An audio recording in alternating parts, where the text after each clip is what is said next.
Bonsoir, donc on va commencer le café de sciences sociales. Donc nous sommes Raphaël Marx et Rodrigue Loyer. Donc, et on représente donc l'APSES, l'association des professeurs de sciences économiques et sociales. Et donc nous sommes respectivement donc coprésidents de l'APSES Paris et coprésidents de la régionale de l'Académie de Créteil. Et donc on souhaite la bienvenue à tous et à toutes, donc lycéens et lycéennes qui sont là, étudiantes et étudiantes, professeurs, retraités, passionnés de sciences sociales pour ce café donc, de sciences sociales donc des 3 régionales franciliennes de l'APSES et organisé avec le soutien donc, d'Alternatives économiques. Donc, oui, donc ce café a pour thème « Le capital a-t-il un genre ? Genre et économie, l'heure des comptes ».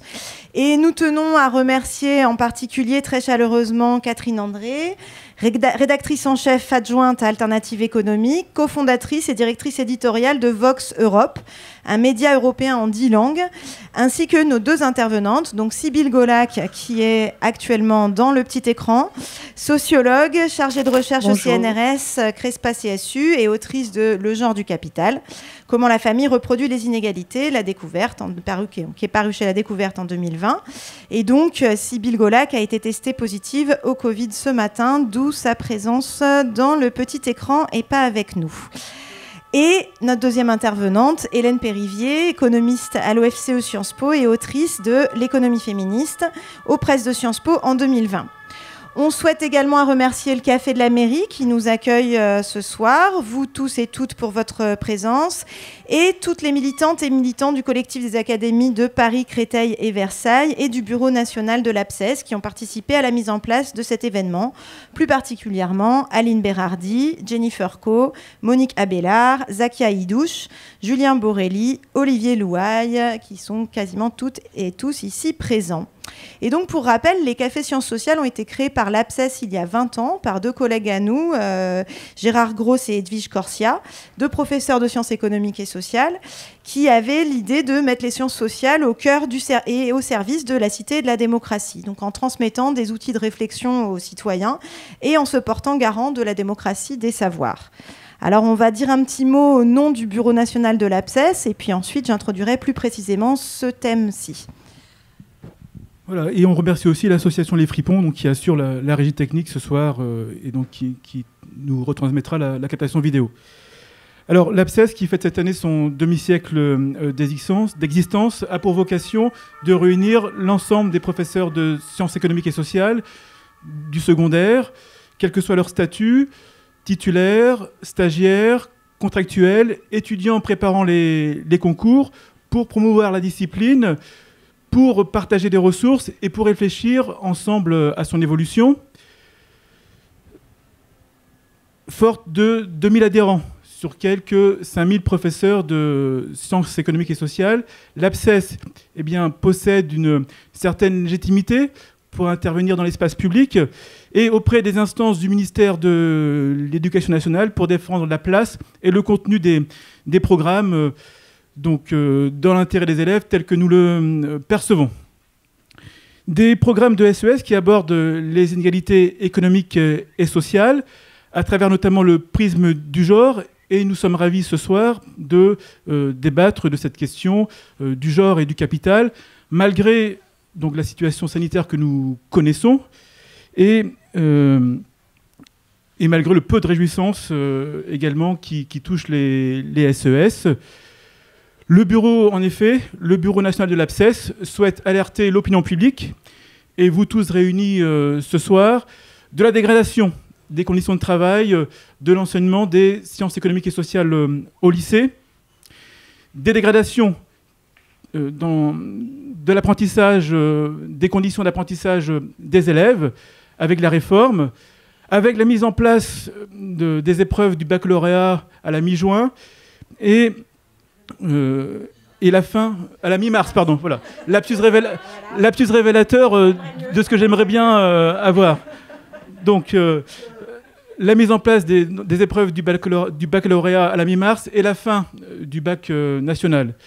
Des conditions également de travail des collègues de sciences économiques et sociales qui se sont dégradées, La discipline est en danger, avec l'équivalent de 524 postes supprimés.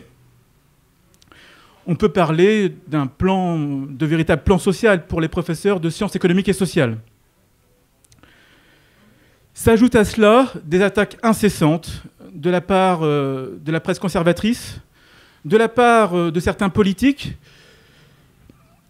En tant qu'enseignants de SES, nous rappelons notre attachement à la transmission de savoir émancipateur et de la construction de l'esprit critique des élèves. Oui, les enseignants ont un plein droit et un devoir à lutter contre le racisme, à lutter contre le sexisme et à déconstruire les stéréotypes de genre. Alors justement, c'est ce qu'on va s'attacher à faire un petit peu ce soir. Notre idée là avec ce café, c'était les thématiques féministes reviennent en force dans le débat public ces dernières années, avec notamment la question des violences sexuelles et sexistes qui ont été portées de façon publique. Nous, depuis nos programmes de SES, on aborde la question du genre. On l'aborde essentiellement sous le prisme de la socialisation de genre et puis des multiples inégalités entre les hommes et les femmes, que ce soit des inégalités face à l'école, face à l'emploi, des inégalités politiques, etc. Et ce qu'on avait envie de creuser un peu, là, c'est les mécanismes de production de ces inégalités, de production et de reproduction de ces inégalités dans le cadre de la famille. Et comment est-ce que la famille produit des inégalités économiques entre les hommes et femmes, c'est-à-dire comment se produisent des inégalités d'accumulation entre les hommes et les femmes. Voilà, j'en dis pas plus et les intervenantes le diront mieux que moi. 2 petites choses pratiques, enfin 3 même. D'abord, on va procéder à un tirage au sort en fin de café pour gagner les 2 livres des 2 autrices. Donc le genre du capital et l'économie féministe. Donc écoutez bien, il y aura des questions et les premières qui répondront auront droit de gagner le livre. Ça, c'est la première chose. Deuxième chose, vous n'êtes pas sans savoir, et on en subit directement les conséquences ce soir, que l'épidémie est en hausse. On a enlevé nos masques pour parler, mais on va les remettre immédiatement après. Et c'est vrai que si on peut toutes et tous faire attention ce soir à éventuellement mettre le masque quand on ne boit pas, on a ouvert des fenêtres, etc. Mais c'est vrai que qu'on fasse attention à tout ça. Et la troisième chose, c'est qu'il y a une consommation, on s'est engagé auprès du bar à consommer, n'est-ce pas, vu que nous sommes dans un bar. L'APSES prendra en charge la totalité des consommations et demande une contribution à chacune et chacun à la hauteur de ses moyens et de ses envies. Autrement dit, c'est un prix libre. Et il y a Aline qui est là, qui a un petit truc et que vous pourrez participer et mettre votre contribution à la sortie. Voilà, je passe la parole à Catherine André et très bon café débat à vous. Bonsoir. Merci beaucoup. Rodrigue et Raphaël, merci beaucoup.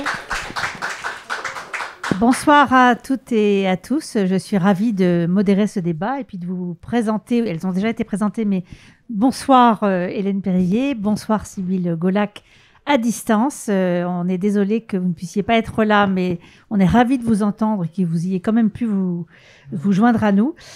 Pour démarrer tout de suite sur cette question de la reproduction des inégalités au sein de la famille, par la famille, via la famille, on imagine que ça ne se fait pas tout seul et on pourrait même imaginer que les politiques publiques puissent éventuellement rectifier ou même jouer un rôle peut-être plus insidieux. Je vous laisse présenter faire votre présentation sur le thème, le genre du capital, qui n'est peut-être pas exactement la façon dont vous allez aborder le problème d'ailleurs. Je vous laisse poser les termes du débat tels que vous le voyez. Très bien. Merci beaucoup. Bonsoir à toutes et à tous. Je suis ravie d'être là ce soir. Je suis désolée que ma collègue Sybille ne puisse pas être avec nous. Mais voilà, j'espère qu'on l'entendra et qu'on pourra néanmoins avoir un dialogue fructueux et intéressant pour vous. Moi, je serais ravie aussi d'avoir vos questions à la suite de l'intervention. Donc, ce que je peux apporter dans une première présentation, c'est pas exactement tout ce que je développe dans le livre. Donc, le livre s'appelle L'économie féministe. Il questionne un peu ce que les sciences économiques ont à voir avec le ou les féminismes et la façon dont cette articulation corrélation entre ces deux champs de pensée est assez heuristique et permet d'avoir une vision des inégalités extrêmement intéressante et nécessaire à l'avancée de nos sociétés. Mais pour peut-être avant de parler de cet aller-retour entre sciences économiques d'une part et féminisme de l'autre, je vais peut-être commencer par dresser dans les 20 minutes que j'ai un tableau un peu général des inégalités professionnelles et des inégalités dans la famille, et puis peut-être ensuite répondre à votre question plus précisément, qui est le rôle des politiques publiques et surtout le rôle de ces politiques publiques dans l'histoire. Je pense qu'ensuite, Sybille pourra développer un peu le travail qu'elles ont mené dans le cadre de leur ouvrage « Le genre du capital » et qui sera assez complémentaire de ce que je vais pouvoir vous dire. Alors, pour commencer, peut-être de façon un peu didactique, je vais peut-être partir de ce qu'on sait des inégalités professionnelles, en commençant peut-être par les inégalités de salaire, parce que les inégalités de salaire, c'est celles qui concentrent toutes les inégalités professionnelles et qui permettent de bien comprendre en fait ce qui se joue en matière d'inégalité femmes-hommes sur le marché du travail. Donc, quand on regarde les écarts de salaire en France, par exemple, c'est en moyenne, les femmes gagnent à peu près 25% de moins que les hommes. Alors, c'est en moyenne, ça n'est évidemment pas à travail égal, comme parfois on l'entend. Hein. C'est évidemment, je pense que toutes les femmes seraient dans la rue si on était payé 25% de moins à travail égal. Donc c'est en moyenne. Alors derrière ce en moyenne se cachent beaucoup différents facteurs qui expliquent cette inégalité de salaire. Et un des facteurs les plus importants, c'est le temps de travail. Les femmes ont un temps de travail plus faible en moyenne que celui des hommes. Elles sont davantage à temps partiel que les hommes, hein, puisque à peu près 80% des travailleurs à temps partiel sont des femmes. Donc ça représente quand même quelque chose d'assez important. Et puis même quand elles travaillent à temps plein, elles travaillent un petit peu moins longtemps que les hommes. Elles font moins d'heures supplémentaires. Et ça, évidemment, ça joue énormément sur le salaire. Et ça explique à peu près 40% de l'écart de salaire. Pas tout à fait la moitié, mais pas loin. Je reviendrai dessus, mais derrière ce temps de travail, évidemment, se joue la question centrale de la division sexuée des rôles, hein, et de pourquoi les femmes s'investissent moins sur le marché du travail. Ben, c'est bien sûr parce qu'elles s'investissent beaucoup plus dans les tâches domestiques et familiales. Je pense qu'on va revenir dessus tout au long de la soirée. Donc, il y a le temps de travail d'une part. Ensuite, il y a de la ségrégation professionnelle. Cette ségrégation, elle prend deux formes. Une ségrégation horizontale, c'est-à-dire qu'il y a des métiers dans lesquels les femmes sont surreprésentées. On le voit, et la pandémie l'a bien mis en avant, hein, notamment les métiers du social, de la santé, de l'éducation aussi. Et ces métiers sont en moyenne moins rémunérateurs que les métiers dans lesquels les hommes sont surreprésentés, qui sont ceux de l'industrie, de la construction, de l'ingénierie. Donc ça explique une partie importante des écarts de salaire. Donc cette ségrégation verticale, elle est très importante, d'où l'enjeu de mixité des métiers. Hein, parce que non seulement la mixité des métiers, ça permet de lutter contre les inégalités de salaire, parce que vous allez à la fois déplacer des hommes et des femmes dans des métiers différents. Et puis, derrière cet effet de la ségrégation horizontale sur les salaires, il y a la juste rémunération du travail. C'est quelque chose qui a été beaucoup mis en avant, encore une fois, pendant la crise sanitaire, parce qu'il y a des métiers qui sont peut-être insuffisamment rémunérés, dont les conditions de travail sont peu attractives, et il se trouve que souvent, ce sont des métiers que les femmes exercent. Donc, il y a des enjeux très importants derrière cette forme d'inégalité. Et puis, il y a une deuxième forme de ségrégation, qui est la ségrégation verticale, cette fois-ci, le fait que les femmes sont sous-représentées dans les postes de direction. C'est ce qu'on appelle le plafond de verre communément. Ça, c'est quelque chose qu'on observe dans tous les pans de la société, hein, que ce soit dans la sphère du travail, dans la culture, dans la politique. On le voit, hein, les femmes accèdent moins facilement que les hommes à ces postes à responsabilité. Et ça, évidemment, ça a un effet sur le salaire, puisqu'on est d'autant mieux payé qu'on accède à des responsabilités élevées. Et ça a été assez bien montré par de nombreux travaux en sciences sociales. Hein, c'est toute chose égale par ailleurs. Les femmes progressent moins vite, ont moins de chances de progresser et d'accéder à l'échelon supérieur. Donc ça, c'est une forme de discrimination systémique tout au long de leur carrière. Et puis, il reste aussi dans cet écart de salaire quelque chose que les économistes n'expliquent pas par des caractéristiques observables, quelque chose qui est juste dû au fait que les femmes sont moins bien payées que les hommes, toutes choses égales par ailleurs. Ce que certains pourraient appeler de la discrimination, c'est évidemment de la discrimination, Mais attention, la discrimination, elle se niche aussi derrière les inégalités que j'ai décrites précédemment, c'est-à-dire le fait que le temps de travail ne soit pas le même, que la ségrégation horizontale et verticale reste très importante. Là aussi, il y a évidemment des phénomènes de discrimination qui expliquent ces inégalités. Donc voilà un peu le panorama des inégalités professionnelles. Je le dresse un peu à gros traits. On pourra revenir dessus si vous voulez qu'on revienne sur des éléments qui vous intéressent. Mais ça nous dit un peu l'état de ces inégalités en France. Alors, comment est-ce qu'on peut les expliquer? Donc, comme je l'ai dit, la question de la division sexuée des rôles et évidemment de la socialisation par le genre, qui, je sais, est quelque chose qui est abordé de façon, je sais, tout à fait précise dans le cadre des cours de terminale, parce que j'ai eu l'occasion de voir un peu ce qui était enseigné. Je sais qu'il y a des dossiers sur la socialisation par le genre qui expliquent très bien que les enfants ne sont pas socialisés de la même façon. Et du coup, ça implique aussi, en tout cas ça explique en partie, pas complètement, mais le fait qu'il y ait une division sexuée des rôles dans la famille qui reste encore extrêmement importante. Alors, ça se traduit le plus souvent au moment de l'arrivée des enfants, mais pas seulement. Au moment de la mise en couple, déjà, le partage est inégal. Mais évidemment, lorsque les enfants arrivent dans la famille, le volume des tâches domestiques et familiales s'accroît considérablement. Et ce sont les femmes qui vont prendre à leur charge l'essentiel de ces tâches. Même si les choses ont un peu bougé, néanmoins, c'est quand même elles qui vont être en charge notamment de la garde des jeunes enfants. Ça se retrouve aussi pour la grande dépendance des personnes âgées. On voit aussi que ce sont les femmes qui vont davantage prendre soin des personnes âgées dépendantes, y compris quand ce sont leurs beaux-parents, donc pas seulement quand ce sont leurs parents. Et donc là, il y a effectivement à chaque fois un surcroît de travail à réaliser au sein de la famille et qui est le plus souvent réalisé par les femmes. Aujourd'hui, en France, les femmes réalisent à peu près 70% du travail domestique et familial en moyenne, donc avec des situations qui peuvent être différentes selon que les enfants sont jeunes, etc. Et donc, ça se traduit comment ? Ça se traduit au moment où l'enfant arrive, eh bien, les femmes vont ajuster leur temps de travail, ce que les hommes ne font pas. Parfois même, les hommes vont augmenter leur investissement dans leur carrière parce qu'ils sont socialisés pour être le pourvoyeur de ressources dans la famille. Donc, ils vont s'investir pour être la personne qui va apporter des ressources monétaires à la famille, tandis que les femmes vont être davantage en retrait. C'est très bien aujourd'hui mesuré par les économistes à partir de ce qu'on appelle le child penalty, c'est-à-dire la pénalité liée aux enfants. Donc on voit qu'il y a une pénalité de revenus d'activité liée aux enfants extrêmement nette dans la littérature, qui peut varier selon les pays, mais qui reste de toute façon très significative et très importante.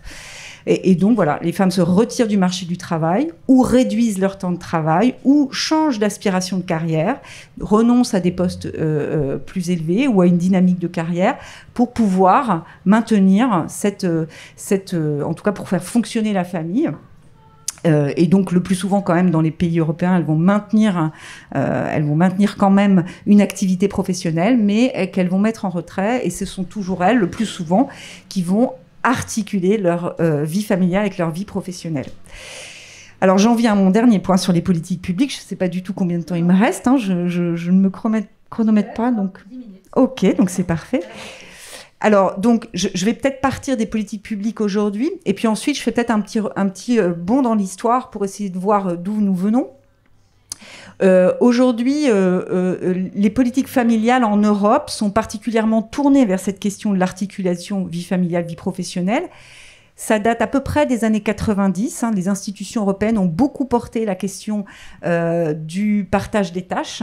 Et donc, il y a un certain nombre de directives européennes qui encouragent les États membres à mettre en œuvre des congés parentaux, par exemple, ou la prise en charge des jeunes enfants avec des objectifs chiffrés pour que, à la fois, il y ait moins de travail à accomplir dans la famille.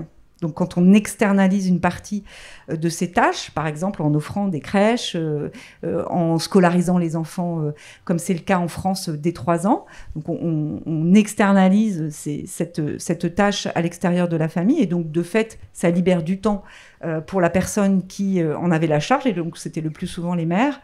Et la deuxième solution, c'est par le biais de congés parentaux, de permettre à la personne qui se retire du marché du travail de maintenir un niveau de revenu le temps de s'occuper de l'enfant lorsqu'il est très jeune, avant la scolarisation. Et puis, on s'est rendu compte que ces congés parentaux, malgré tout, le plus souvent, c'était les femmes qui le prenaient. Je reviendrai sur le cas français, puisqu'aujourd'hui, par exemple, en France, 98% des allocataires du congé parental sont des femmes. Et donc ça crée à la fois des inégalités professionnelles et à la fois une discrimination indirecte, puisqu'il va y avoir en retour une forme de suspicion sur les femmes qui travaillent, de moindre investissement dans la carrière, de risque de maternité plus important, y compris si elles restent très investies dans la carrière, et y compris si elles ne veulent pas d'enfants. Donc ça, c'est une véritable question sociale. Donc c'est pas du tout une question qu'on peut aborder par le biais des préférences individuelles. Je peux préférer m'occuper moi-même de mon enfant, c'est bien légitime. Le problème, c'est que le fait que ce ne soit essentiellement que des femmes qui fassent ce choix-là, eh bien, ça a un effet, on dirait une externalité sur l'ensemble des femmes qui travaillent. Et oui, y compris quand elles n'ont pas d'enfants. Parce que lorsqu'une jeune femme qui se présente pour un entretien d'embauche, eh bien, l'employeur va considérer que elle risque d'avoir des enfants et que en moyenne, qu'est-ce qu'il constate ? C'est que dans la société, quand une jeune femme a des enfants, souvent, elle se retire du marché du travail, elle demande à partir à 18h pour aller chercher son enfant. Et donc, cette division sexuée des rôles, elle a un effet discriminatoire sur l'ensemble des femmes, y compris celles qui n'en auront pas. Ça a été aussi assez bien documenté. Et c'est pour ça que c'est une question sociale. C'est pour ça que cette question de qui garde les enfants, c'est pas une question de préférence individuelle, c'est vraiment une question sociale parce que ça affecte l'ensemble des femmes. Le fait que ce comportement soit sexué, quelle que soit la raison pour laquelle on a choisi de se retirer du marché du travail, et ça nous pose une vraie question de société, pas seulement une question individuelle. Et c'est pourquoi les politiques publiques ont beaucoup à apporter pour essayer de contrer cette division sexuée des rôles et essayer de faire en sorte que ce partage soit plus égalitaire. Alors comment on peut faire ? C'est pas facile. Et il n'y a pas beaucoup de pays qui réussissent, en tout cas aucun pays ne réussit à avoir un partage parfait des tâches domestiques et familiales. Aucun pays ne réussit à avoir une parité dans la prise des jours de congés parentaux. Ceux qui réussissent le mieux sont les pays nordiques, sans surprise, en particulier par exemple l'Islande, parce qu'ils ont des dispositifs qui sont très contraignants pour les parents, puisqu'il y a 3 mois de congé par parent, plus 3 mois à partager, donc le père est obligé en fait de prendre ces 3 mois de congé. Mais en France, on est très très très loin du compte. On reviendra peut-être dans la discussion sur la réforme du congé parental en France, mais malgré cette réforme qui a eu lieu en 2015 et qui a réduit la durée du congé par parent, de 3 ans à 2 ans, en espérant que les 12 derniers mois seraient pris par le père, eh bien, les évaluations montrent que les hommes n'ont pas pris ce congé parental. Peut-être parce qu'il est insuffisamment rémunéré, peut-être parce qu'ils sont insuffisamment informés de ce droit. Donc il y a beaucoup de pistes pour essayer de comprendre ce phénomène. Mais toujours est-il qu'on est toujours dans une situation où voilà, la charge d'enfant reste essentiellement prise par les femmes.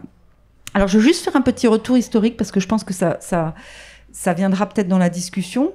On revient quand même de loin, puisque les politiques publiques modernes, c'est-à-dire celles qui ont été construites autour de la naissance d'un État social un peu, j'allais dire, de taille relativement importante, donc qui date de la sortie de la Seconde Guerre mondiale, avec la constitution de la sécurité sociale d'une part et de dispositifs sociaux et fiscaux en direction des familles. Eh bien, ce modèle-là, c'était ce qu'on peut qualifier le modèle de M. Gallimpin, c'est-à-dire un modèle qui encourageait très fortement la division sexuée des rôles, avec madame restant dans la famille pour s'occuper des enfants et monsieur travaillant pour apporter des ressources. Ce dispositif fonctionnait par plusieurs mécanismes. D'une part, un dispositif d'imposition sur le revenu, sur lequel on reviendra peut-être, qui existe encore aujourd'hui, qui s'appelle le quotient conjugal, qui vise à ce que les couples mariés déclarent conjointement leurs ressources, de sorte à prendre en compte l'inactivité de l'un des deux conjoints, mais évidemment le plus souvent la femme. Et de ce fait, ce dispositif permet de réduire l'impact de la progressivité de l'impôt dans les couples dans lesquels les revenus sont très inégaux Le cas polaire étant évidemment le revenu où madame ne travaille pas. Et c'est pour ça d'ailleurs qu'il a été mis en place, c'est-à-dire pour que monsieur paye des impôts en tenant compte de la charge que pouvait constituer sa conjointe inactive. Donc ce type de dispositif existe encore et c'est une redistribution fiscale de grande importance parce que ça représente à peu près 10 milliards d'euros par an de redistribution. Donc on est vraiment sur des dispositifs et des choix de société très importants. Mais je pense qu'on reviendra dessus dans la discussion. Et puis il y avait aussi d'autres moyens d'inciter à cette organisation familiale. Par exemple, l'allocation salaire unique était une allocation qui, justement, était versé au couple dans lequel, précisément, il n'y avait qu'un salaire, celui de l'homme, donc pour compenser le fait que madame ne travaillait pas pour s'occuper des enfants. C'est un peu l'ancêtre des allocations familiales. Et donc, initialement, ces allocations familiales, elles étaient conditionnées à l'arrêt d'activité de la mère. Et puis, le système de sécurité sociale d'ayant droit, sur lequel je vais peut-être pas trop, développer parce que ça prendrait trop de temps, mais voilà un dispositif où, en cotisant à la sécurité sociale, on accorde des droits, notamment des droits à retraite et puis à santé, à son conjoint inactif, même si aujourd'hui la santé est pour l'essentiel universelle depuis la mise en place de la couverture maladie universelle. Mais néanmoins, dans les années 50, c'était un dispositif très important.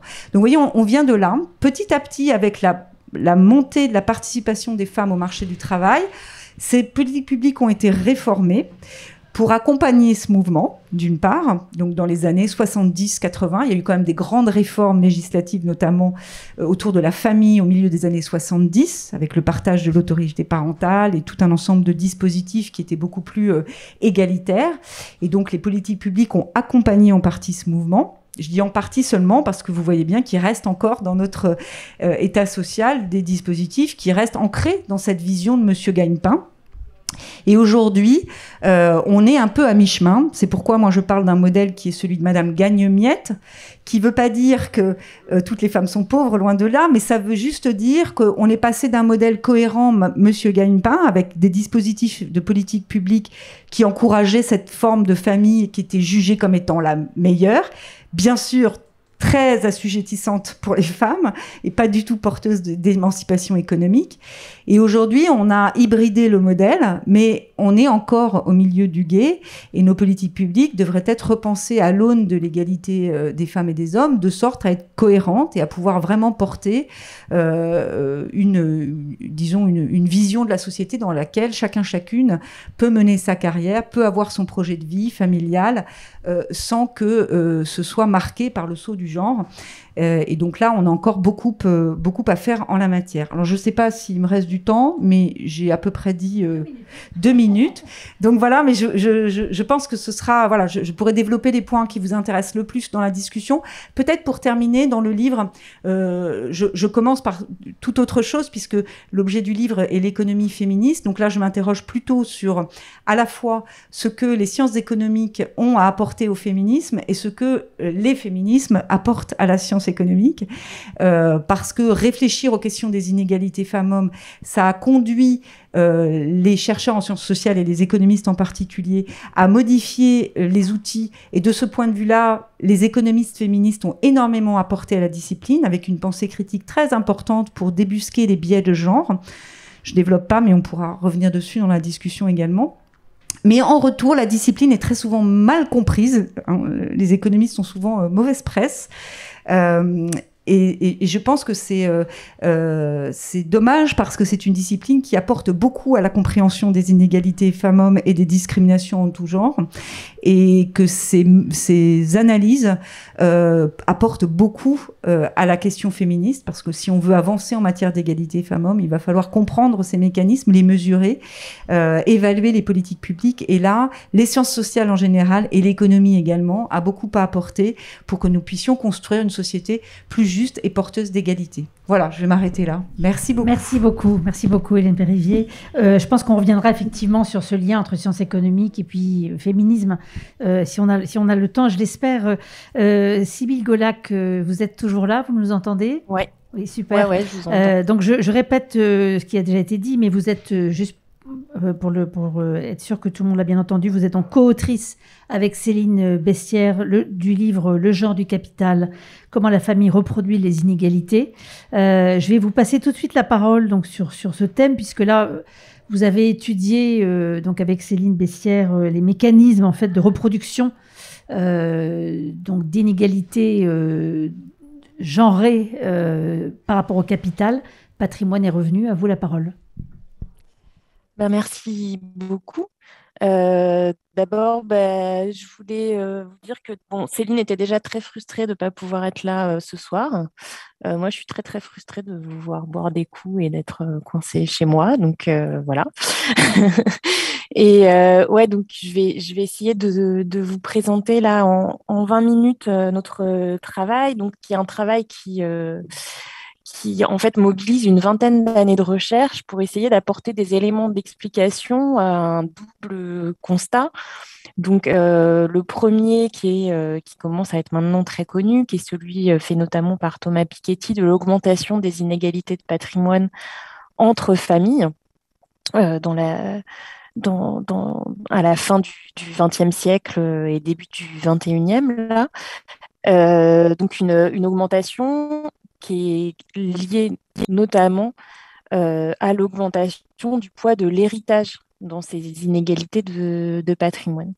Et puis, donc, double constat, donc c'est l'augmentation des inégalités de richesse entre familles et l'augmentation des inégalités de richesse à l'intérieur de la famille, puisque ça, c'est un résultat plus récent et moins connu, dont on doit l'évaluation chiffrée à Nicolas Frémaux et Marion Le Turc, donc deux économistes aussi, qui montrent à partir de l'exploitation de l'enquête patrimoine pour la France que les inégalités de patrimoine sont passées de 9% en 1998 à 15% en 2014. Donc un doublement presque de ces inégalités en moins de 20 ans. Nous, il nous semblait que dans les matériaux qu'on avait accumulés, donc à la fois des matériaux ethnographiques, mais aussi d'autres exploitations statistiques de l'enquête patrimoine, on avait des éléments qui permettaient d'expliquer à la fois pourquoi ces inégalités entre familles et dans la famille allaient ensemble, et pourquoi elles se maintenaient, voire elles augmentaient dans un contexte social où il y avait eu quand même d'importants bouleversements qui rendaient difficile de comprendre qu'on observe encore aujourd'hui et même de plus en plus des inégalités, par exemple en matière de patrimoine. Je vais vous raconter dans 2 minutes comment dans les héritages, eh bien, on se rend compte que en fait, aujourd'hui, les hommes sont avantagés par rapport aux femmes, mais aussi les aînés par rapport aux cadets, ce qui peut paraître surprenant, et donc de comprendre comment ces mécanismes existent aujourd'hui dans un contexte donc, où à la fois il y a eu un bouleversement de l'institution conjugale, les gens se marient de moins en moins, ils se séparent de plus en plus, mais aussi dans un contexte dans lequel on a un cadre légal qui est formellement égalitaire, c'est-à-dire, alors, du point de vue de l'héritage, c'est très ancien, puisque ça date de 1804, le Code civil, date à partir de laquelle, théoriquement, dans le contexte français, les filles comme les fils sont considérés comme des héritiers réservataires, c'est-à-dire qu'on ne peut pas les déshériter, et ils ont droit à une part égale du patrimoine familial. Et puis, du côté des relations conjugales, cette fois-ci, c'est l'égalité des droits entre femmes et hommes, notamment dans les couples mariés, est beaucoup plus récente, puisque jusqu'en 65, les femmes n'avaient une fois qu'elles étaient mariées, aucun droit de gestion sur à la fois le patrimoine du couple, mais même leur patrimoine propre. On le rappelle souvent, mais il faut attendre 65 pour qu'une femme puisse avoir son compte en banque. Ouvrir elle-même son compte en banque de son salaire. Vous m'entendez? Je suis désolée, j'ai un chat qui est en train de s'installer sur mon clavier.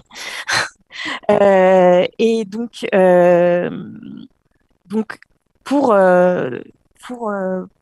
analyser tout ça, on a mobilisé donc des matériaux, à la fois des enquêtes ethnographiques donc menées du côté des familles dans le cadre de nos thèses, des monographies de famille, l'enquête patrimoine, donc qui est une enquête auprès des ménages, et puis aussi des matériaux collectés cette fois-ci du côté des professionnels du droit qui interviennent à des moments clés de circulation du patrimoine dans la famille, qui sont les héritages, les successions et les séparations.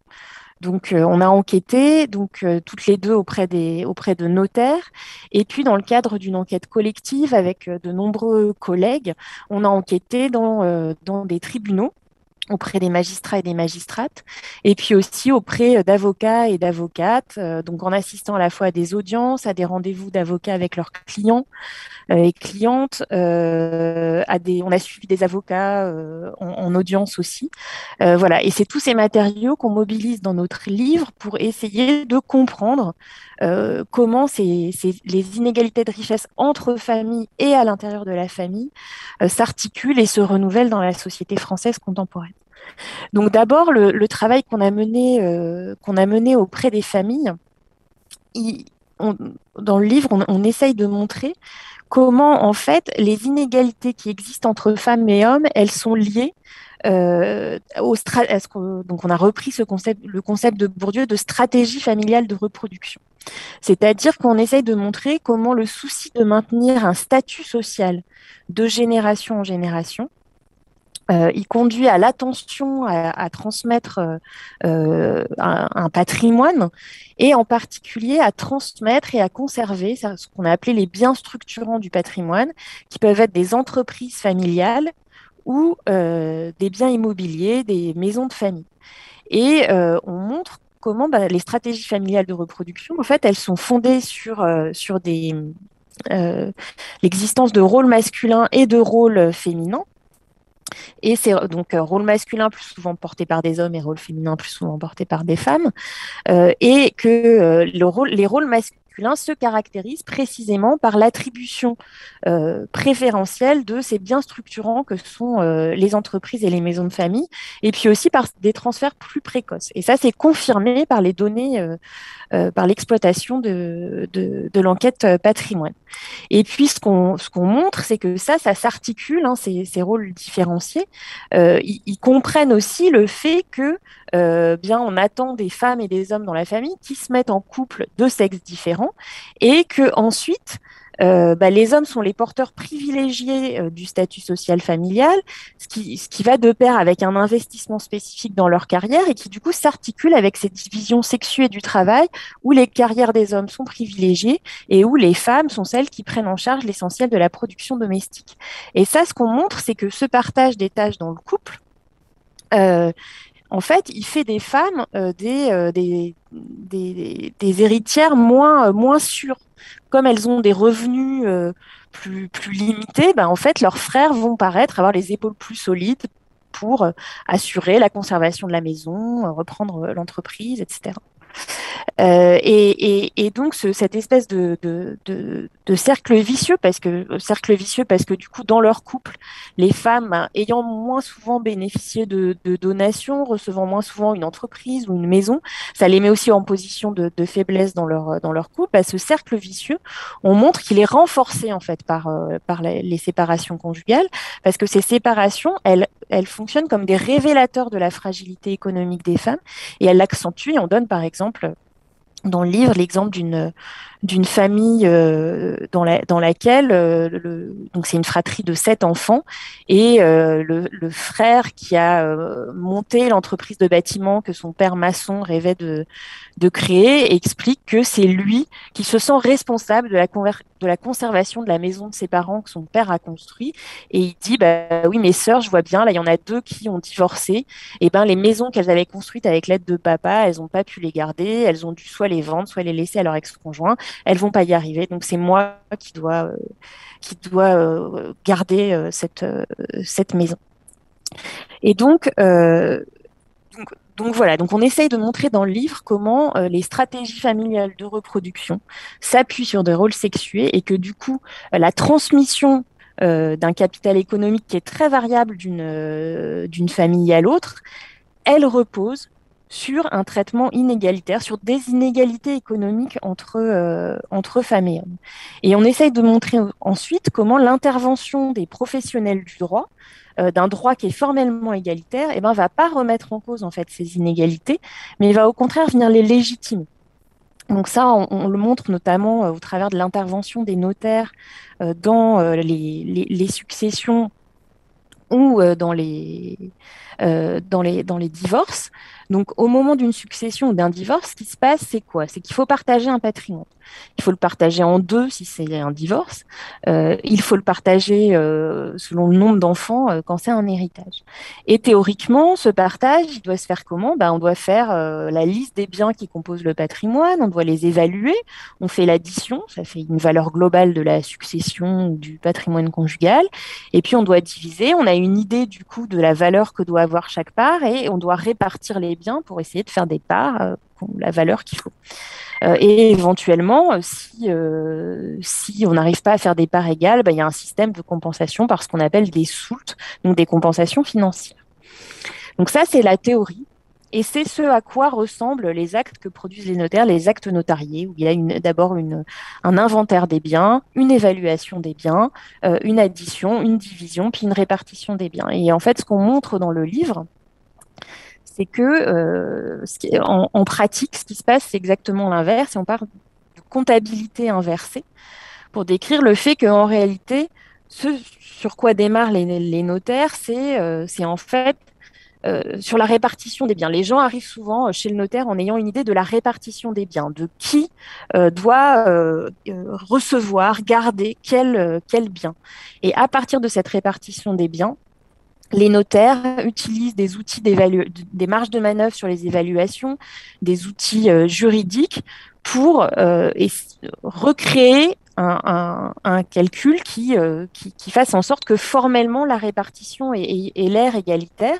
Hein, on négocie, donc on sait qui va garder les biens les plus importants. On négocie des compensations financières en fonction des moyens de celui qui va conserver les biens. Et ensuite, bah, voilà, on va faire des évaluations telles que, et parfois même, on va jouer sur l'inventaire pour faire en sorte que ça ait l'air égal. Donc, c'est ça qu'on appelle des comptabilités inversées. Et c'est ça qui fait que recevoir des biens plutôt que juste de l'argent, c'est pas la même chose.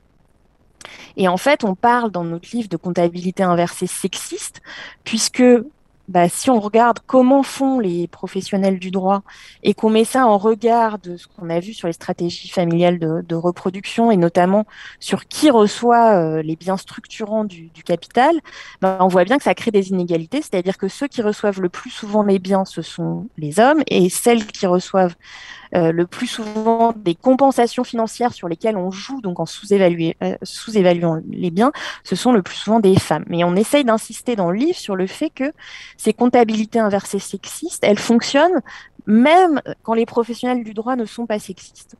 Ça, là, dans cette présentation orale, on peut le dire, il y a des notaires sexistes. Ça, c'est sûr, mais en fait, il n'y a pas besoin qu'ils soient sexistes. En fait, il y a besoin d'abord qu'ils soient des bons notaires. C'est-à-dire que le bon notaire, hein, quand on discute avec les notaires, on se rend compte que ce qui valorise, c'est ce qu'ils appellent la paix des familles. Donc, la paix des familles, ça veut dire quoi? Ça veut dire qu'ils vont privilégier. En fait, si les gens arrivent dans leur bureau en disant on est à peu près d'accord sur le fait que c'est le fils, enfin, c'est notre frère qui va garder la boulangerie de nos parents, bon il y a il y a zéro chance pour que le notaire dise ah ben non parce que dans ces cas-là ça va faire un partage trop inégalitaire, puisque là il se dit il y a un consensus, on privilégie ce consensus et on va s'arranger avec ce consensus. L'autre raison pour laquelle les notaires ont peu de chances de remettre en cause ce type d'arrangement, c'est que c'est ce qu'ils sont socialement. C'est-à-dire, bon, socialement, d'abord, les notaires titulaires de leur charge sont plus souvent des hommes. Mais aussi, nous, on a fait des entretiens avec une vingtaine de notaires, qui étaient pourtant des notaires plutôt du côté du capital culturel, pour des raisons, je vais un peu vite, mais c'était plutôt des notaires, on va dire, forts en droit, quoi, forts à la fac. Mais malgré tout, parmi ces 20 notaires qu'on a rencontrés, il n'y en avait qu'une seule qui était fille de salariés. Ils étaient tous et toutes enfants d'indépendants. Il y en avait près de la moitié qui étaient fils de notaire ou petits-fils de notaire ou gendres de notaire.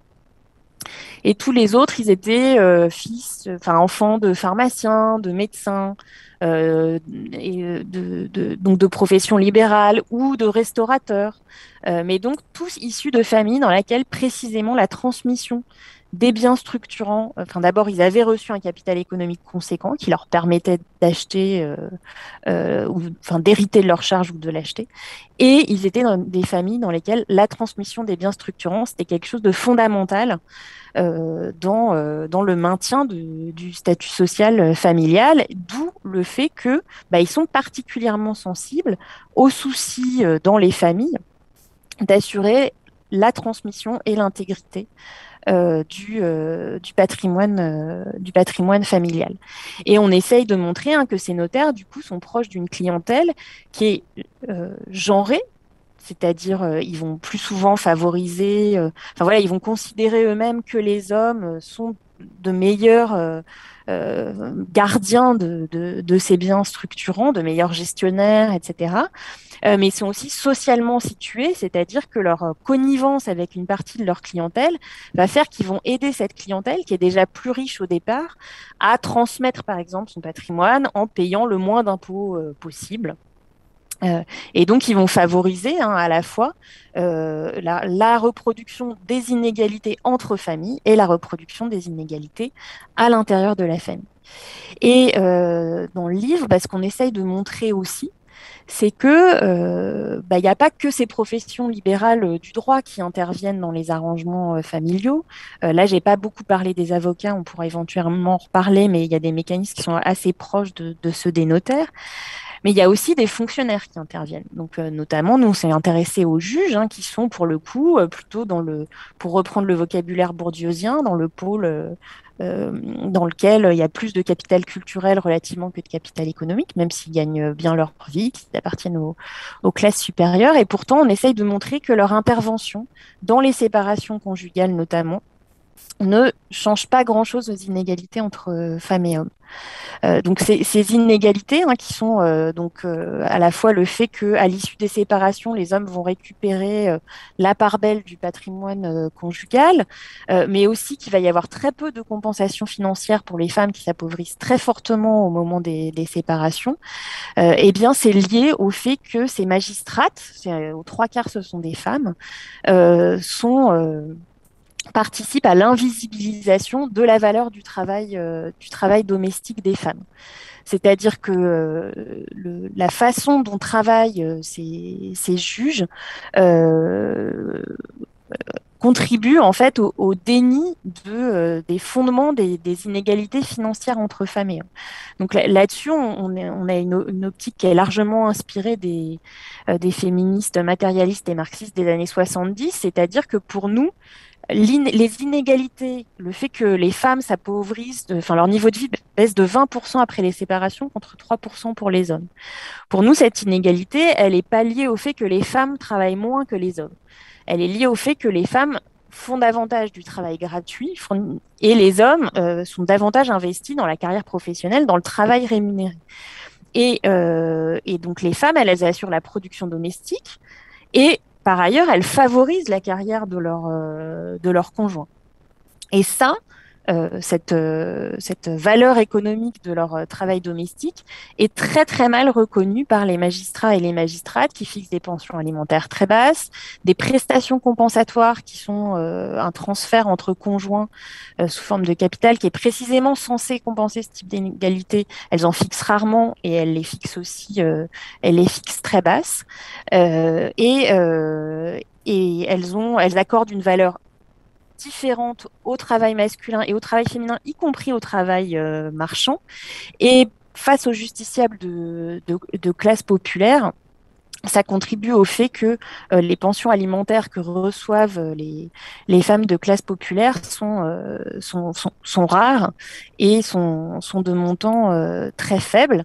Et on essaye de montrer comment, en particulier, ces femmes de classe populaire sont prises dans un système qui comprend à la fois cette justice aux affaires familiales, mais aussi l'État social qui fait d'elles, alors même que ce sont elles qui s'occupent des enfants avant comme après la séparation, qui font d'elles des demandeuses. Elles doivent demander une pension alimentaire. Si leur conjoint est considéré, leur ex-conjoint considéré impécunieux, elles doivent faire des demandes d'allocations de soutien familial.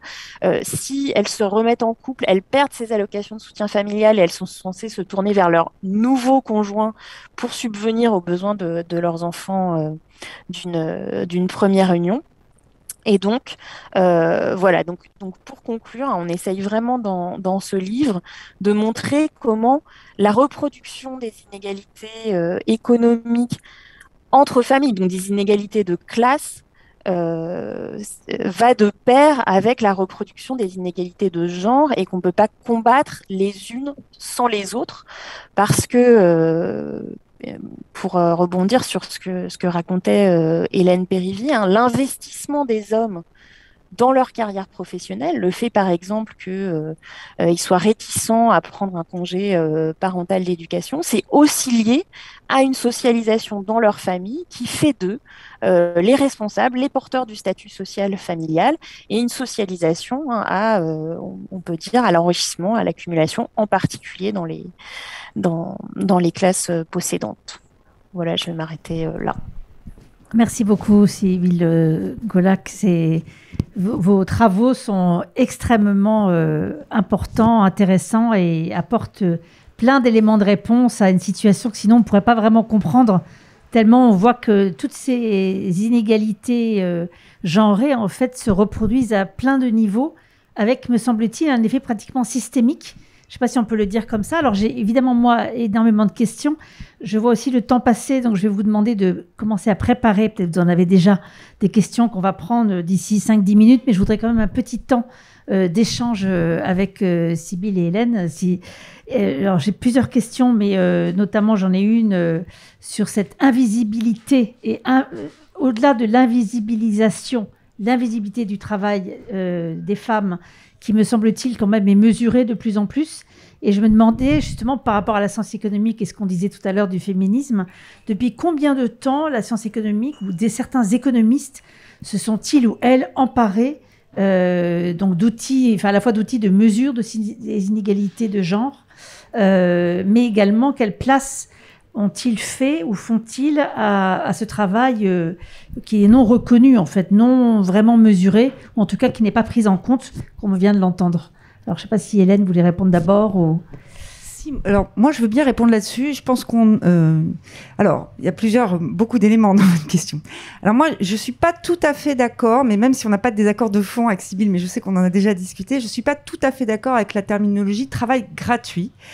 Ce travail n'est pas gratuit précisément pour toutes les raisons que j'ai dites dans ma présentation, c'est-à-dire qu'il y a des politiques publiques qui sont venues l'accompagner, ce travail. Le congé parental, le quotient conjugal, dont je n'ai pas eu le temps de développer le mécanisme, mais ce sont des politiques publiques qui redistribuent, non seulement pour encourager cette division sexuée des rôles, mais de fait pour lui donner une certaine valeur. Alors, c'est une valeur qui n'est pas individuelle, qui n'est pas une reconnaissance du travail fait par la femme, c'est au niveau de la famille, puisqu'en France, nous avons un État social familialiste, mais néanmoins, on ne peut pas dire qu'il soit gratuit, parce que s'il était gratuit, d'abord, ce qui est le cas, par exemple, dans des pays comme aux États-Unis, où l'État social est très peu développé, les femmes de classe sociale défavorisée, elles travaillent beaucoup, et elles ont des conditions de vie extrêmement difficiles, parce qu'elles doivent mener de front la recherche d'un revenu par leur travail, et en même temps, cette charge de famille qui, tout comme en France et en Europe, leur est principalement elles qui vont en avoir la charge. Donc, travail gratuit, moi, je suis un peu... je suis un peu, disons, sceptique sur ce terme. Par contre, invisibilité, c'est bien montré d'ailleurs dans le travail, dans le livre Le genre du capital, c'est-à-dire que c'est vrai qu'au moment d'une séparation, on ne va pas prendre en compte toute ce travail et la valeur de ce travail, ce qu'il a pu apporter en matière d'accumulation de capital, en matière d'éducation des enfants, etc., du temps consacré à la maison, à son fonctionnement. Il ne va pas être pris en compte. Et ça c'est vrai que c'est de ce point de vue-là, il y a une très claire invisibilité de ce travail. Donc, il y a une inégalité extrêmement marquée, mais les politiques publiques, précisément, sont venues compenser une partie de ce travail. Alors, on peut dire que c'est insuffisant, on peut dire qu'il faudrait peut-être plus. Il faut faire attention, parce que si on veut plus, ça peut à nouveau renforcer la division sexuée des rôles. Donc, il y a tout un ensemble de mécanismes à prendre en compte. Mais voilà, juste pour cette question-là. Alors ensuite, sur les économistes, ils s'intéressent à cette question depuis assez longtemps, hein, parce que comment on mesure les inégalités de partage de tâches dans la famille? C'est par des enquêtes emploi du temps, qui existent dans beaucoup de pays depuis très longtemps, hein, depuis plusieurs décennies, qui permettent à la fois de comprendre comment les gens utilisent leur temps sur plein de questions différentes, et qui ont permis aussi de mesurer le fait que les femmes sont essentiellement celles qui vont prendre en charge les dépendants, les enfants, les tâches domestiques qui vont avec. Et ça, c'est assez bien mesuré. Maintenant, l'analyse qu'on en fait, disons, c'est là où je pense qu'il peut y avoir une perspective féministe de ce phénomène, c'est-à-dire essayer d'en mesurer les conséquences discriminatoires et inégalitaires, ou le prendre juste comme un fait, une donnée quasi naturelle. Ça, c'est sûr qu'on va pas avoir la même analyse. Donc, les économistes des années 60, on pourrait citer Gary Becker, il parlait du travail, de l'organisation du travail dans la famille sans aucune gêne. Il avait bien conscience que c'était plutôt les femmes qui le faisaient, mais il n'y voyait aucun problème. Il avait même une vision tout à fait essentialiste de cette division sexuée des rôles, puisqu'il l'exprime très bien dans son traité sur la famille. Il y a des questions biologiques qui font que ce sont les femmes qui vont être plus enclines à faire ça et les hommes plus enclins à faire ça. Ça, pour moi, c'est une vision qui part d'un postulat essentialiste. Le postulat féministe, lui, est complètement différent, puisqu'il consiste à avoir une analyse critique de cette division sexuée des rôles, de comprendre d'où elle vient, des formes de domination et d'oppression qui conduisent à cette division sexuée des rôles. Évidemment, ça va conduire à montrer, beaucoup d'économistes féministes leur ont montré, que le modèle de Gary Becker est un peu circulaire et qu'il porte une certaine vision du monde, même si il dit ne pas en porter. Mais de fait, il a une certaine analyse du monde. Donc, ça fait longtemps qu'il s'en occupe. Ça fait longtemps que les économistes s'intéressent à la place des hommes et des femmes dans la société, même au-delà de Gary Becker. Par contre, la perspective féministe, elle est beaucoup plus récente, et donc elle a évidemment apporté un éclairage tout à fait nouveau aux outils de la science économique, et en même temps aux réponses que l'on pouvait apporter sur les questions dont on discute ici. Merci beaucoup, Sybille Golac. Je vous passe la parole. J'étais frappée dans votre analyse par le fait que au-delà même des différences je dirais dans les reproductions du patrimoine qui est transmis, qui semble être notamment accepté d'une certaine façon, encouragé même par des notaires majoritairement, il s'agit d'hommes. En revanche, au moment des séparations, vous l'avez dit, les trois quarts des juges, enfin des magistrats, sont des magistrates, et qui semblent aussi, donc, alors peut-être culturellement, ou je ne sais pas comment vous l'expliquer, en tout cas, reproduire. Alors vous parliez de travail gratuit, c'est en tout cas cette invisibilisation des tâches domestiques assumées essentiellement par les femmes. Oui, alors ces magistrates, la façon, enfin leur contribution à l'invisibilisation du travail domestique, on l'explique là encore par leur trajectoire sociale, et c'est là que une perspective intersectionnelle, enfin en tout cas qui articule rapports sociaux de classe et de sexe est importante. C'est que en fait, donc ces magistrates, nous ce qu'on constate, c'est que donc elles appartiennent aux classes supérieures, elles ont des revenus relativement élevés, hein, en début de carrière, pas loin de 3 000 € en fin de carrière. 6 000. Ce sont celles qu'on a rencontrées, ce sont des femmes qui sont en couple, qui sont actives, qui ne cessent pas leur activité quand elles ont des enfants, mais qui parfois se mettent quand même à 80%, c'est-à-dire qu'elles ont la spécificité à la fois elles considèrent qu'elles font carrière, et dans le même temps, ce sont elles qui ont la charge principale de leurs enfants dans leur couple, y compris les plus jeunes. Elles suivent leur mari s'il a besoin par exemple, de faire une mutation, etc. On le voit même pour celles qui sont en couple avec des magistrats. Et elles ont, elles ont une capacité de délégation du travail domestique. Mais elles en ont la charge mentale, c'est elles qui embauchent leur femme de ménage, la babysitter, etc. et qui gèrent les interactions avec elles et l'organisation, la planification, en fait, pour l'essentiel de la prise en charge des enfants. Et donc, elles mettent un point d'honneur à cette capacité de conciliation. Et en fait, c'est cette conciliation qu'elles attendent de la part des justiciables, des justiciables femmes, et dont elles considèrent que c'est normal. Et du coup, elles vont avoir à la fois assez peu de compréhension pour les femmes de classe populaire qui n'ont pas du tout les mêmes capacités financières de délégation qu'elles, et alors assez peu de compassion pour les femmes de classe supérieure plutôt que du côté du pôle économique qui, elles, se sont arrêtées de travailler en fait pour s'occuper de prendre en charge les enfants et éventuellement d'assurer un espèce de travail de représentation dans, dans leur couple. Alors, sinon, je voulais rebondir sur ce que disait Hélène Périvier à propos du travail gratuit. Nous, on parle du travail gratuit du point de vue des femmes qui le font, des travailleuses qui effectuent ce travail. C'est pas elles, en fait, qui touchent l'argent, donc notamment dans le cas du quotient conjugal. Ça, c'est important. C'est-à-dire que, en fait, celui qui profite le plus de ce système de quotient conjugal, c'est leur conjoint qui paye un taux d'imposition très, très inférieur à celui qui payerait s'il était pas en couple. Et ça, d'ailleurs, on le voit au moment des séparations parce que souvent les pères qui ont des revenus importants, les pères de classe supérieure, ils trouvent ça dingue les impôts qu'ils payent tout d'un coup, quoi. Ils trouvent ça scandaleux en fait. Alors surtout quand ils n'ont pas la garde de leurs enfants et que donc ils n'ont plus les parts de leurs enfants, tout d'un coup leur impôt augmente énormément. Et une des, donc je sais pas si vous savez, mais dans le système français, après les séparations, donc effectivement, le père qui n'a pas la résidence principale des enfants, donc enfin c'est plus souvent le père, mais donc le parent chez qui les enfants ne résident pas à titre principal, ne bénéficie plus du système de part. Par contre, il peut déduire de ses revenus la pension alimentaire qu'il verse pour ses enfants.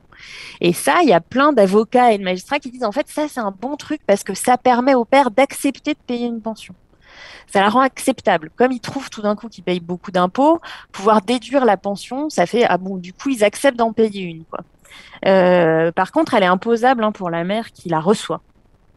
Et ça c'est un système qui du coup est particulièrement favorable aux pères de classe supérieure qui se remettent en couple, voire qui refondent une famille, donc qui bénéficient des parts de leur nouvelle conjointe et de leurs nouveaux enfants, tout en pouvant déduire la pension alimentaire qu'ils versent pour les enfants qu'ils ont eu d'une précédente union. Alors, ce truc moi, ce que je voudrais discuter, c'est sur, en fait, est-ce que un État qui compense l'investissement des femmes dans la production domestique est un État qui encourage un partage inégalitaire des tâches. Moi, c'est une question qui est qu'on trouve assez compliquée sur la prestation compensatoire, par exemple. La prestation compensatoire, c'est pas la pension alimentaire. La pension alimentaire, c'est une pension qui est censée être versée tous les mois pour subvenir aux besoins des enfants. La prestation compensatoire, c'est une prestation qui avant pouvait prendre la forme d'une rente, mais qui aujourd'hui prend essentiellement la forme d'un capital qui est versé au moment du divorce, donc c'est réservé aux couples mariés, et qui est censé compenser précisément les inégalités de situation économique nées du divorce. Et donc, en particulier quand il y a un des conjoints qui a sacrifié sa carrière professionnelle pour la vie de famille et pour les enfants. Donc, typiquement, c'est ce dont devraient bénéficier la plupart des femmes, puisque Hélène l'a rappelé tout à l'heure, 20% d'inégalité de salaire entre femmes et hommes, mais dans les couples, les inégalités de revenus entre femmes et hommes, c'est 42% en moyenne. Donc, on voit bien que les femmes payent le prix de la conjugalité, du partage des tâches au sein des couples de sexes différents.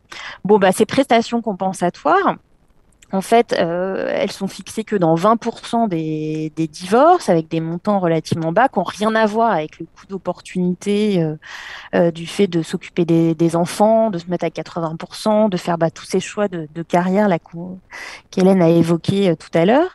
Et pourtant, voilà, il y a plein de discours sur, en fait, il ne faut pas mettre des prestations compensatoires plus élevées, sinon ça va encourager les femmes à ne pas travailler.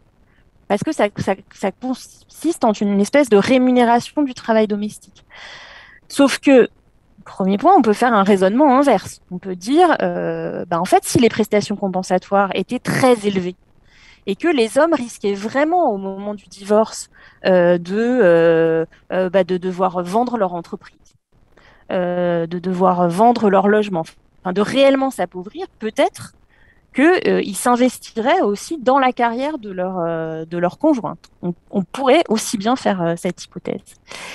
Et l'autre élément qui fait que ce calcul, l'idée que, par exemple, supprimer la prestation compensatoire inciterait davantage les femmes à travailler, bon, c'est d'abord que, je ne sais pas vous, hein, mais la plupart des gens, en fait, quand ils se marient, ils ne savent pas à quoi s'engager. Et quand ils ne se marient pas, ils ne savent pas non plus. C'est-à-dire que les femmes, elles ne savent pas forcément qu'elles auront droit à une prestation compensatoire au moment du divorce. Et par ailleurs, ce qu'on observe, c'est que ce qui est assez surprenant, c'est que les féministes ont présenté le mariage, et à juste titre, comme une institution patriarcale. Notamment parce que, comme je l'ai dit, jusqu'en 65, une femme qui se mariait renonçait à son autonomie économique, en fait, à son autonomie financière. Elle avait plus de pouvoir de gestion sur son patrimoine. Mais mais en même temps, ce mariage, il allait de pair avec un régime matrimonial par défaut qui est toujours d'actualité en France, qui est le régime de la communauté de biens réduite aux acquêts, c'est-à-dire que tout ce qui est acquis pendant le mariage, c'est possédé moitié-moitié. Et c'est ça qui faisait en 98, quand je dis il y a 9% d'inégalité de patrimoine entre femmes et hommes. C'est très inférieur aux inégalités de revenus qui sont de 25%. Et pourquoi c'est inférieur ? C'est grâce à ce régime matrimonial. C'est-à-dire que dans le couple, en fait, les inégalités de revenus, elles sont compensées d'un point de vue patrimonial par le fait que tout ce qu'on acquiert, hein, la maison qu'on achète, le crédit qu'on rembourse, etc., ça vient alimenter un patrimoine qui va être divisé en parts égales. Sauf que ce qui est impressionnant, c'est que 65, les femmes, elles ont un pouvoir de gestion de ce patrimoine égal à celui des hommes. Et cette égalité, elle se parachève en 85, où vraiment femmes et hommes deviennent gestionnaires également du patrimoine conjugal. Les gens ne se marient plus. Ils se marient de moins en moins. Aujourd'hui, il y a 60% des enfants qui naissent hors mariage. Et non seulement les gens se marient de moins en moins, mais ceux qui continuent à se marier, ils se marient de plus en plus en séparation de biens, notamment au nom de l'autonomie. On est autonome, chacun de son côté, donc soit on se marie pas, si on se marie en séparation de biens, chacun gère son truc, parce que aujourd'hui, on est autonome financièrement, et l'autonomie des femmes est valorisée, et en un sens, c'est tant mieux, sauf que dans la réalité des pratiques, le partage, la division du travail domestique continue à être extrêmement inégalitaire, mais en dehors d'un cadre de protection juridique. Donc c'est pour ça que cette question des effets des politiques sociales, du cadre légal sur les pratiques est à mon sens très compliquée. Merci beaucoup. Sybille, ça donne déjà quelques leviers, parce qu'évidemment la question qui se pose, c'est qu'est-ce qu'on peut faire par rapport à ça. On n'a pas énormément de temps pour les questions, mais on va quand même en prendre quelques-unes si vous en avez. On a 10 minutes. N'hésitez pas. En vous demandant peut-être des réponses assez courtes, forcément. Bonjour, Monique Abellard. Je m'adresse à Madame Golac. Vous avez parlé de justement cette inégalité en ce qui concerne le partage du patrimoine au moment de la succession. J'ai trouvé ça très très intéressant dans votre livre. Et une question qui m'est venue en pensant à ce qu'on a appelé le garçon manquant, pour expliquer pourquoi il y avait des filles qui faisaient qui pratiquaient le football professionnel. Ça a été en raison du constat que j'avais fait dans mon entourage. Alors, je vous décris la configuration familiale. 3 garçons qui n'ont pas d'enfants et une femme qui devient médecin comme son père, reprend la clinique, a les parts de cette clinique et a des enfants. Et donc, ce schéma ne correspond absolument pas à ce que vous décrivez. Et donc, je me suis demandé s'il ne fallait pas ajouter d'autres critères pour essayer de comprendre les modes successoraux familiaux, en particulier dans l'exemple que je viens de citer. Est-ce qu'il y a une descendance? Est-ce que pour la transmission des parts de clinique, les autres garçons y ont eu droit et avaient droit à un certain revenu, mais au moment où il a fallu en fait céder les parts à une société de gestion privée, eh bien finalement c'est la fille qui a 4 enfants qui a pu en bénéficier. Et donc ça m'a amené effectivement à me poser la question de savoir si vous aviez travaillé sur les successions en fonction des configurations familiales. Là, vous avez pris une configuration qui était mixte, indépendante. Est-ce qu'on constate le même... Enfin, à partir du moment où on a une configuration familiale où il n'y aurait que des filles, comment se partage le patrimoine? Est-ce qu'on valorise les genres? Est-ce qu'on met en place en fait des modes successoraux qui tiennent compte justement de cette domination masculine? Voilà pour cette première question. J'en ai une autre pour Madame Périvier. Il reste 5 minutes, donc je pense qu'on va...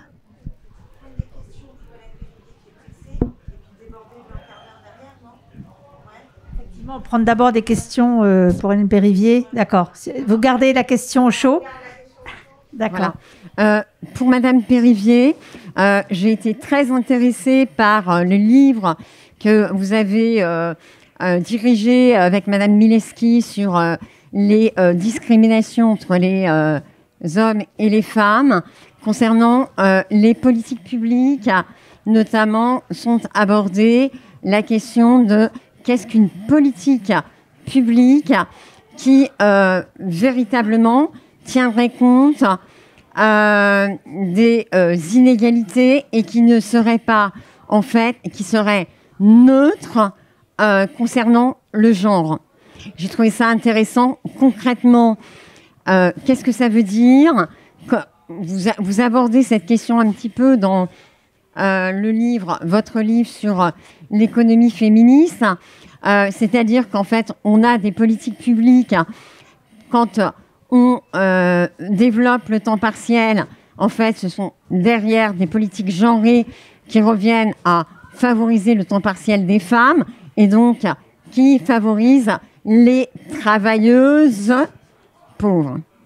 Donc, comment vous abordez cette question? Voilà. Alors, je pense que l'idée n'est pas d'avoir des politiques publiques neutres, parce qu'une politique publique neutre, précisément, comme l'est le congé parental, le congé parental ne dit pas c'est la mère qui doit prendre le congé parental. Une politique est neutre. Une politique publique neutre qui ne tient pas compte de l'état des inégalités structurelles entre les femmes et les hommes, c'est une politique qui reproduit des inégalités. Donc, précisément, il ne faut pas avoir des politiques neutres. Il faut avoir des politiques qui cherchent à réduire ces inégalités. Ça, c'est un premier élément de réponse. Le deuxième élément de réponse, c'est que ce n'est pas une politique qui va changer profondément l'organisation sexuée de la société. C'est un ensemble de politiques qui font système, comme celle de M. Gagnepin, qui ont fait système et qui, du coup, portent une certaine cohérence. Je voudrais juste dire que ce qu'a dit Sybille Golac tout à l'heure est assez important, c'est-à-dire qu'on est aujourd'hui dans un système qui est incohérent. C'est-à-dire qu'à la fois, autrefois, on avait une division sexuée des rôles avec des protections qui l'accompagnaient. C'était très assujettissant pour les femmes. encore une fois, on ne sait pas. Est-ce que c'est cet état social qui a créé cet état de division sexuée du travail, ou est-ce que c'est parce qu'il y a une division sexuée du travail qu'on a créé cet état social? Ça, c'est encore une question complexe, mais néanmoins, il y avait une forme de cohérence. C'était profondément injuste pour les femmes et c'était créateur d'inégalités, mais c'était cohérent. Aujourd'hui, le problème, c'est qu'on a supprimé certaines protections, ou alors ces protections sont dans le cadre, comme l'a dit Sybille, dans le cadre du mariage qui est assez déserté en France. C'est pas le vrai dans tous les pays, mais en tout cas en France, le mariage porte un certain nombre de droits socio-fiscaux qui sont extrêmement importants, notamment en matière de retraite, mais aussi en matière de séparation et puis en matière de fiscalité, comme on l'a dit tout à l'heure. Or, aujourd'hui, beaucoup de couples ne se marient pas, y compris quand ils ont des enfants. Et pourtant, ça n'a pas dissous la division sexuée des rôles, ce qui pose un vrai problème, parce qu'on se retrouve dans une situation où il n'y a plus les protections et il n'y a pas l'égalité. Donc, ça, c'est, je dirais, le défi, le grand défi de l'articulation entre les politiques publiques, le fonctionnement de la famille et le marché du travail. Et la réponse, c'est probablement dans un ensemble de politiques publiques systémiques, c'est-à-dire une réforme des politiques qui vise cet objectif d'égalité.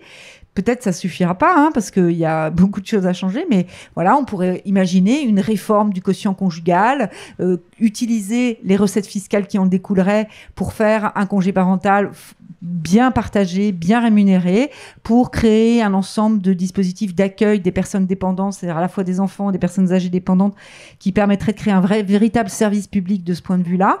Ça serait probablement très porteur d'égalité. Aujourd'hui, voilà, on est dans un système qui est un peu hybride et tout ça tourne autour du mariage et c'est des questions qui sont, à mon sens, insuffisamment posées, notamment dans le cadre d'une campagne présidentielle comme on commence aujourd'hui. Moi, je ne comprends pas qu'on ne parle pas du quotient conjugal. Je ne comprends pas que ce soit pas discuté. C'est une redistribution fiscale extrêmement importante. Qui mériterait qu'on la questionne, à la fois du point de vue de l'équité fiscale, du point de vue de l'égalité des sexes, du point de vue de l'égalité entre les classes sociales, puisque c'est un système extrêmement régressif en matière de fiscalité. Voilà, je pense que ça fait partie des éléments qu'on doit mettre en place. Donc, au contraire d'avoir des politiques neutres, il faut avoir des politiques qui affichent un objectif d'égalité clairement, avec certainement une dimension un peu contraignante. Et c'est là où on touche à quelque chose de très sensible, qui est la légitime liberté de chacun de vouloir organiser sa famille comme il le souhaite, mais en même temps la question sociale, comme je l'ai soulevé tout à l'heure, qui est que quand ces organisations sont très sexuées, ça c'est toujours les femmes qui font et les hommes qui font autre chose, eh bien ça porte atteinte au principe d'égalité et ça produit des discriminations systémiques. Donc voilà, je réponds juste un peu rapidement, mais voilà une réponse que j'apporterai. Merci beaucoup. Il est 20h02, donc je ne sais pas si vous deviez partir. Il y a une ou deux questions. Oui, alors d'accord. Alors, regardez toujours au chaud la première question, Sybille. Y a-t-il une ou deux questions pour Hélène Périvier? Du coup, moi, je voulais savoir si... et c'est un peu pour les deux, mais tant pis. Je voulais savoir, je pense que vous avez abordé rapidement la question, mais si... les classes sociales changeaient beaucoup, affectaient ce dont vous parliez en termes de famille, si être d'une classe sociale plus élevée ou moins, si ça changeait beaucoup la chose. Voilà. Alors, ce qu'on sait, c'est que la division sexuée des rôles, elle est plus importante. Alors d'abord, il y a une relativement forte homogamie, c'est-à-dire que les couples se forment au sein de même classe sociale, même si ça a quand même un peu bougé. Et puis derrière, il y a la question de l'éducation. Enfin bon, il y a quand même, c'est beaucoup plus complexe que ça. Mais ce qu'on sait, c'est qu'au sein des couples de classe sociale défavorisée, l'organisation est plus sexuée pour plusieurs raisons. D'abord parce que c'est des couples qui ont moins la possibilité de faire appel à des aides extérieures, par exemple pour garder les enfants, des aides de ménage, enfin vous voyez tout ça. Donc ça fait beaucoup plus de travail à faire dans la famille et donc de fait il y a une question qui se pose. Et puis il y a aussi une question d'attractivité du marché du travail. C'est-à-dire quand on est peu qualifié, le marché du travail il est dur, parfois très dur, avec des conditions de grande précarité, ce qui rend assez difficile la combinaison entre une vie familiale et une vie professionnelle. Et du coup, certainement que ça aide et ça renforce la division sexuée des rôles dans ces couples. Alors que lorsqu'on regarde des couples très éduqués, d'abord il y a une aspiration à avoir une carrière qui est porteuse, à la fois porteuse d'émancipation intellectuelle, porteuse d'émancipation économique, avec des conditions d'intégration du marché du travail qui sont favorables et attractives. Et donc là, les femmes ont envie de se porter sur le marché du travail.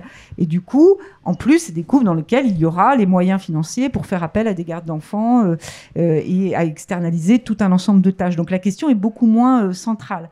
Ce qui est intéressant, c'est que le partage des tâches est toujours inégal, mais le volume du travail domestique réalisé est très différent selon les classes sociales pour les raisons que j'ai explicitées.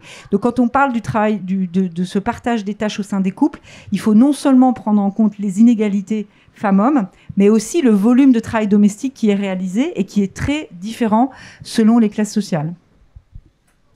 Merci. Est-ce qu'il y a une dernière question? Oui, monsieur. Donc je vais en profiter. Donc Cyril Rouge-Pelon. J'avais une remarque sur Baker et une question qui est liée à l'estimation du travail domestique. La remarque sur Baker, c'est que je vous ai trouvé extrêmement sympathique avec Baker. Gary Baker a quand même justifié sa thèse sur la répartition des tâches à l'intérieur de la famille par le fait que finalement, en arrivant sur le marché du travail, l'homme pouvait mettre en avant des valeurs économiques qui rapporterait davantage au ménage, et la femme n'avait que peu intérêt finalement à se spécialiser dans ce type de travail, dans la mesure où le couple, au final, serait plus pauvre si madame rapportait le pain que si monsieur se chargeait de ça. Donc du coup, on arrive à une naturalisation des rôles de chacun dans le travail domestique qui se repose sur un calcul avantage-coût.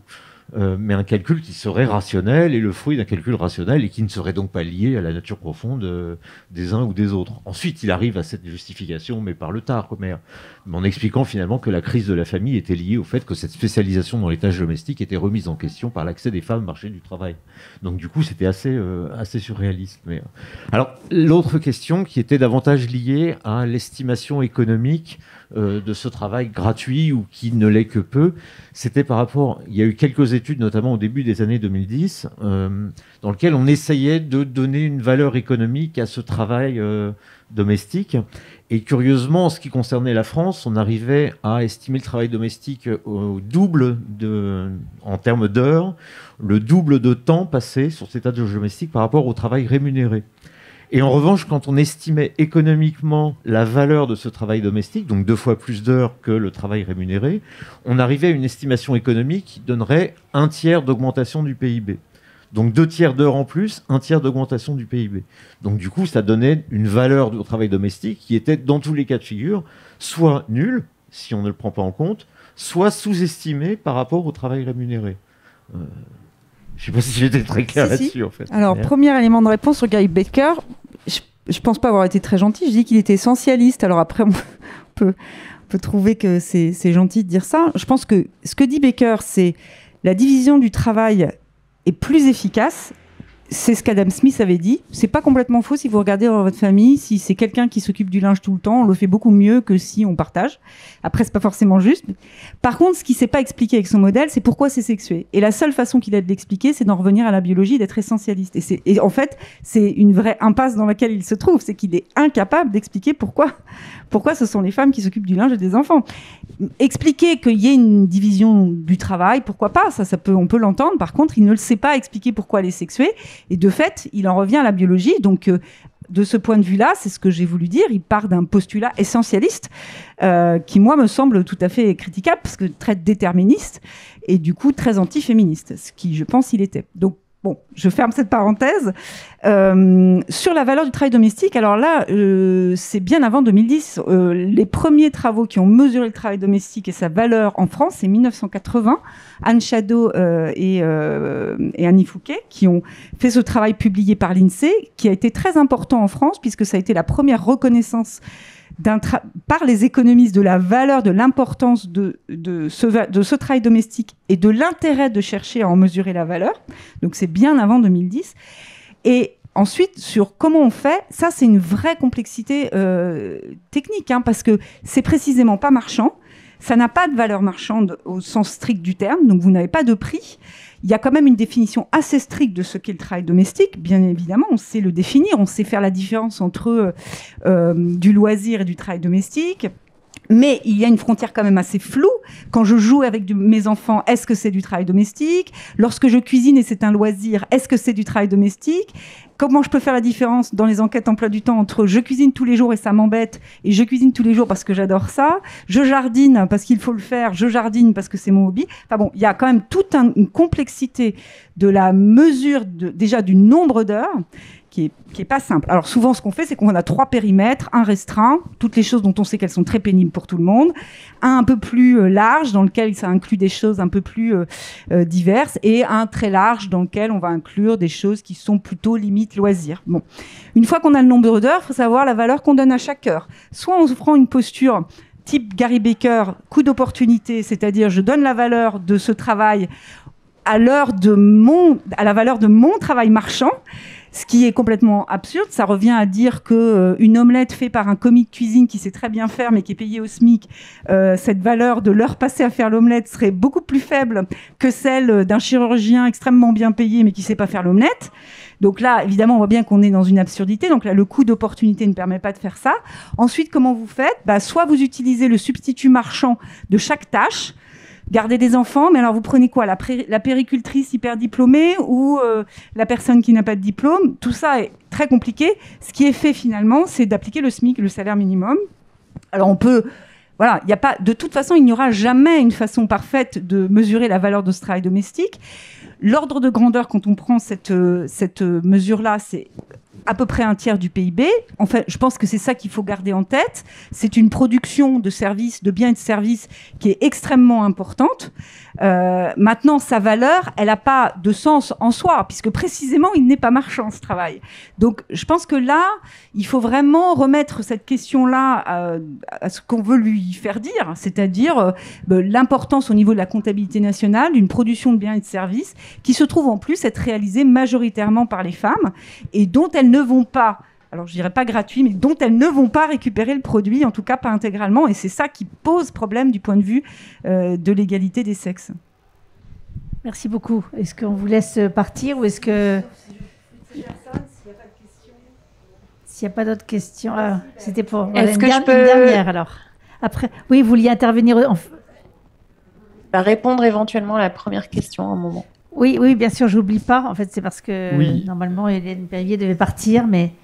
Oui, voilà. donc c'est bon, question vous avez... courte. Alors, c'était par rapport à en fait, une information que j'ai vue dans un documentaire qui est passé à la télé récemment, à Cache Investigation, qui parlait de la revalorisation de certains métiers à prévalence féminine qui avaient eu lieu au Québec, je crois que c'est des années 80 ou 90, où ils avaient mis en place en fait donc un questionnaire pour évaluer le degré d'autonomie qu'il y avait dans les différents métiers, et donc ça avait abouti à une revalorisation assez significative des métiers qui étaient occupés majoritairement par les femmes, parce que avant cette revalorisation, ils avaient tendance à être dévalorisés. Le point de départ, c'était de se rendre compte qu'en fait les gardiens de zoo étaient beaucoup mieux payés que les puéricultrices dans les crèches en fait.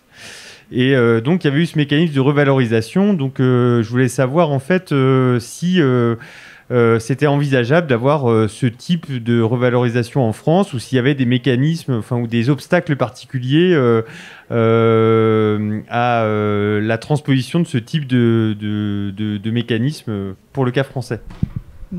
Je ne sais pas. Alors, souhaitable, très certainement. Faisable, ça, je ne sais pas. Il y a certainement des obstacles. Ce que je sais, c'est qu'il y a quand même beaucoup de travaux. Je pense notamment Rachel Silveira et Séverine Lemierre qui ont beaucoup travaillé sur les biais de genre dans la valeur des métiers et dans les grilles salariales, la façon dont ces grilles sont construites. Il y a beaucoup de pays dans lesquels ces grilles sont renégociées à l'aune de ces biais de genre, donc que vous avez bien décrit. C'est vrai que ça mériterait un travail un peu systématique de tous ces métiers qui sont très souvent dans le secteur non marchand et dans le secteur des services aux personnes, qui sont précisément des secteurs dans lesquels il n'y a pas de gain de productivité à attendre. Ça a été dit par des économistes, en particulier Baumol. Et qu'est-ce que ça veut dire ? Pas de gain de productivité, ça veut dire qu'on ne pourra pas faire mieux avec moins. et que si on veut faire ça, on dégrade la qualité du service. Donc typiquement, c'est ce qu'on a fait avec le service hospitalier. Donc on demande aux gens de faire plus avec moins de temps de travail, ce qui dégrade le service. Donc c'est pas du tout ce qu'on appelle un gain de productivité, c'est le contraire. Et donc de fait, c'est des métiers dans lesquels il faut avoir une réflexion un peu politique, enfin complètement politique et sociale de la valeur qu'on veut leur attribuer. C'est pour ça aussi que les profs peuvent être rémunérés très différemment dans des pays en Europe. Et voilà, en France, ils sont plutôt très mal payés. Il y a des pays dans lesquels ils sont beaucoup mieux payés parce qu'il y a une valeur qu'on accorde à ces métiers-là et qui nécessite d'être renégocié, remis à l'ouvrage et remis en négociation. Merci beaucoup. Merci beaucoup à toutes et à tous et merci beaucoup de ces échanges. Alors, je vous invite à rester écouter la réponse de Sybille Golac si vous n'avez pas perdu la première question. Et il y aura aussi une deuxième question. Mais là, je pense que... Bon, on m'entend ? Oui. Est-ce que vous voulez faire le tour des questions d'abord ou... On peut aussi faire le tour des questions d'abord. Donc, pour Sybille Golac. Répondre au fur et à mesure, comme vous voulez. Il faut juste après les retenir pour Sybille. Bien, donc j'espère qu'il y aura une question au bout de mon intervention. Parce que la question de fond, c'est quand même une question d'exigence d'une transformation de la société. Or, ce mouvement important du féminisme enfin, on peut l'appeler comme on veut, mais enfin qui monte en force depuis les années 70, il exige de transformer la division sexuée dans la société et l'affectation de rôles de genre, qu'on a pu appeler genre, à toutes les strates, à toutes les activités sociales, que ce soit le travail, que ce soit la famille, que ce soit tout, quoi. Donc, comment articuler les deux ? Moi, j'ai bien compris le travail d'Hélène Périvier concernant... Enfin, moi, j'ai eu seulement l'économie féministe, j'ai pas lu d'autres contributions. Mais si les économistes vont bricoler des dispositifs pour rendre les inégalités moins inégalitaires, mais finalement, on voit bien que à travers les magistrates qui reproduisent une société genrée, on règle pas le problème en transformant des inégalités à la marge en égalité, en pseudo-égalité. Donc c'est ça. Moi, j'ai pas de solution, mais la question c'est est-ce qu'il peut y avoir au niveau de la science économique ou au niveau des travaux que vous faites sur capital et genre, capital avec un petit c, qui est quand même une approche aussi comptable du capital, et on a laissé de côté pas mal de choses, est-ce qu'on peut arriver à conjuguer ces deux mouvements, c'est-à-dire une transformation radicale de la société, et pas seulement en France, puisque le mouvement est quand même mondialisé depuis les mouvements MeToo. Donc, bon, ben voilà, plus rapide, c'est bon. Est-ce que vous pensez qu'une conjugaison de ces deux mouvements est possible à votre niveau ou pas ? Voilà. Je vais laisser répondre Sybille Golac qui attend des avantages d'être à distance. Je vais d'abord commencer par une précision concernant, tout à l'heure, Hélène Périvier a dit à juste titre que dans les ménages les plus pauvres qu'il y a les inégalités de revenus les plus importantes entre femmes et hommes, mais c'est aussi vrai dans le premier décile. C'est le premier et le dernier décile de revenus. Parce que dans les ménages les plus riches, en fait, les femmes ont certes des revenus conséquents, mais les hommes ont des revenus dans le haut de la distribution très, très, très, très élevés. Ce sont eux qui ont les revenus les plus élevés. Et du coup, c'est à la fois chez les plus pauvres où effectivement les femmes assurent un travail domestique très important qui fait qu'elles ont souvent des emplois à temps très partiel qui en plus sont très mal rémunérés, certains en dessous du SMIC. Et dans les ménages les plus riches, où là, parce que les hommes ont des revenus de plusieurs dizaines, ça on en voit des dossiers dans les tribunaux assez couramment, avec des hommes qui ont des revenus de plusieurs dizaines de milliers d'euros. Donc même quand leur femme gagne 5 000 euros, elle gagne beaucoup moins. Donc, et ça c'est important parce que c'est là aussi que se joue l'articulation entre classe sociale et genre. C'est dans le fait que ce sont les hommes des classes supérieures, etc., qui s'accaparent, qui accumulent, et ça au prix d'inégalités à la fois de genre et de classe. Sur la première question qui m'a été posée, effectivement, dans le livre, on essaye vraiment d'avoir une approche du point de vue du genre. C'est-à-dire, j'ai bien parlé tout à l'heure de rôle masculin et de rôle féminin, en précisant que les rôles masculins étaient plus souvent des hommes endossés par des personnes considérées comme hommes à la naissance, et les rôles féminins par des personnes considérées comme des filles à la naissance.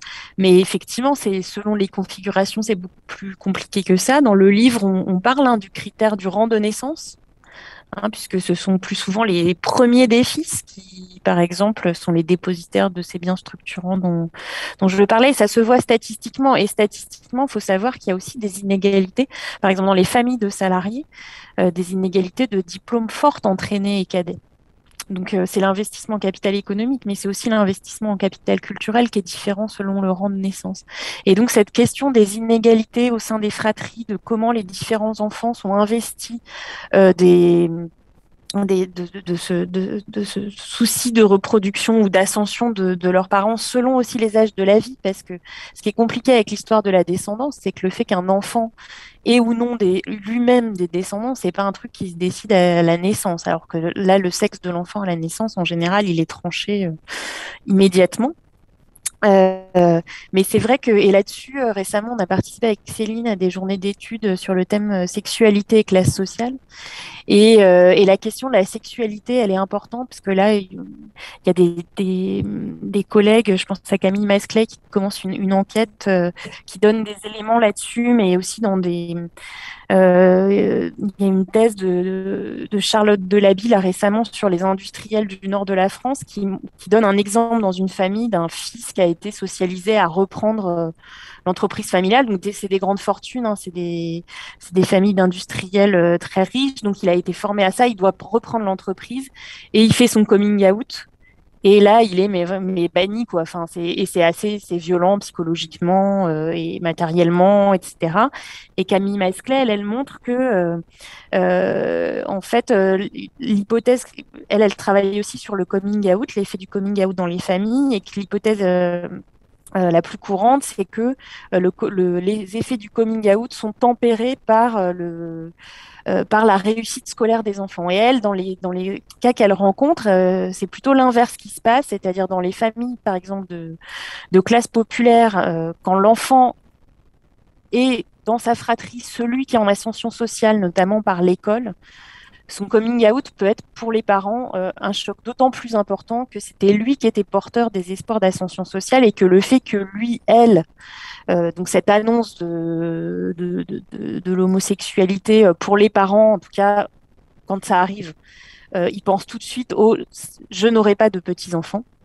Et donc quand c'est l'enfant qui est en réussite, dont on suppose qu'il n'aura pas de petits-enfants, pour les parents, c'est d'autant plus insupportable. Enfin, ça fait des chocs d'autant plus importants. Alors que dans les familles de classe supérieure, quand l'enfant qui fait son coming out est un enfant qui par ailleurs réussissait pas très bien à l'école ou s'orientait vers je sais pas, des métiers artistiques, etc., bah c'est mieux supporté, parce que ça passe mieux, parce que lui, on a toujours vu qu'elle était un peu différente, que bon voilà, donc en un certain sens c'est moins grave, et c'est donc aussi lié à la question de la descendance. Donc effectivement, ça c'est des questions qui doivent vraiment continuer à explorer. Céline a travaillé, elle, notamment sur les conditions dans lesquelles des filles peuvent être repreneuses d'une entreprise viticole dans la région de Cognac, mais c'est assez compliqué, notamment parce que même quand c'est des filles qui finalement reprennent, quand elles se mettent en couple et que leur conjoint, lui, veut faire carrière, ça peut remettre en cause totalement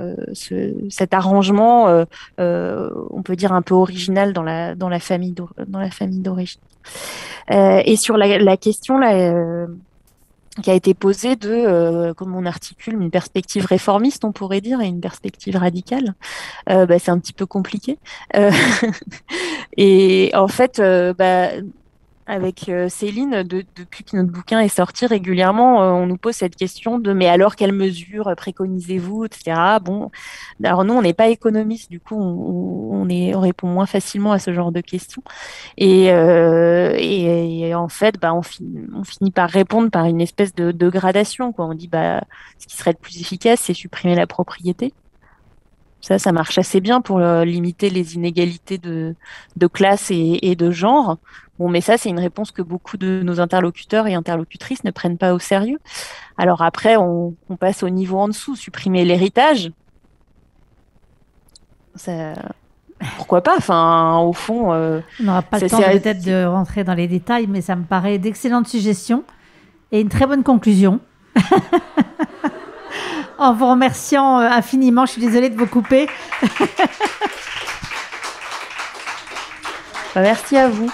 Je suis désolée, hein, c'est dur là de se caler pour les réponses sur le temps parce que je vous vois un peu, mais je vous entends pas. Oui, je sais que c'est merci beaucoup d'être intervenu à distance. C'était passionnant. Merci beaucoup à nos deux intervenantes. Je crois qu'on a appris énormément de choses. C'est un peu frustrant peut-être au niveau des questions, mais bon, voilà, on a énormément de matière à réflexion et même des suggestions radicales qui me paraissent intéressantes à creuser. Voilà. Merci beaucoup. Maintenant, les questions. Alors attendez, parce que c'est le temps du cadeau quand même. Bon rétablissement. Moi, je vous souhaite une bonne soirée. Oui, merci. Au revoir. Bon rétablissement. Au revoir. Alors attention, nous avons donc 2 questions, peut-être 3. Pour gagner les ouvrages des 2 autrices qui ont parlé ce soir. Je vais demander aux plus âgés de laisser peut-être les plus jeunes répondre en premier.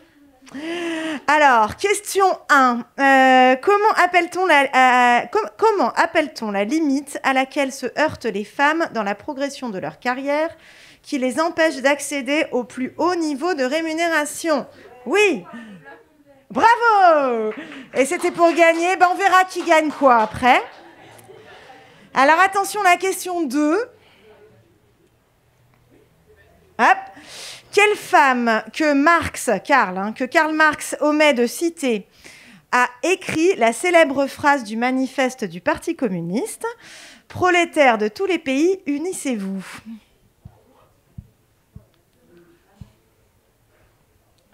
C'est dur, hein?